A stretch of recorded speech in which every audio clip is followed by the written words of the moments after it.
Cut பண்ண முட்டையும் கொஞ்சமாக வெங்காயம், தக்காளி, கொத்தமல்லி, கருவேப்பிலை இந்த மாதிரி வேக வச்சு சின்னதாக பொடியாக கட் பண்ணி எடுத்து வச்சுக்கலாம். இப்போ கொஞ்சமாக எண்ணெய் ஊற்றிக்கலாம்.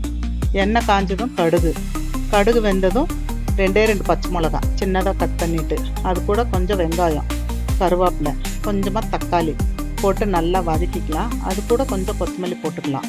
கொத்தமல்லி நல்லா போட்டு வதங்கின அப்புறம் கொஞ்சமாக உப்பு போட்டுக்கலாம். உப்பு போட்டுட்டு வெறும் மிளகாத்தூள், கொஞ்சமாக பெப்பர் தூள் அதுவும் போட்டு நல்லா கலந்து கொஞ்சம் வெந்த அப்புறம் இறக்கி வச்சுட்டு தனியாக நம்ம முட்டை வேக வச்ச முட்டையை அதில் நல்லா கலந்து சைடில் எடுத்து வச்சிடலாம். இப்போ நம்ம ஆம்லெட் ஊற்றிக்கலாம். வாங்க, தவா வச்சு முட்டை உடச்சி கொஞ்சம் உப்பு கொஞ்சம் பெப்பர் தூள் போட்டு நல்லா கலந்துக்கலாம். இப்போ தவா வச்சு கொஞ்சம் எண்ணெய் ஊற்றிக்கலாம். எண்ணெய் ஊற்றி நம்ம கரைச்சி வச்சுருக்க முட்டையை நல்லா தோசை மாதிரி நல்லா பரவிட்டு அது மேலே நம்ம வறுத்து வச்சுருக்கோம் இல்லைங்களா முட்டை, அதை நல்லா போட்டு பரவிட்டு அது மேலே கொஞ்சம் எண்ணெய் ஊற்றிட்டு ஸ்டவ் ஸ்லோவில் வச்சுட்டு மூடி வச்சிடலாம். 1 நிமிஷம் வெந்த அப்புறம் நம்ம அப்படியே அதை ஃபோல்டு பண்ணி தட்டில் எடுத்து வச்சுக்கலாங்க.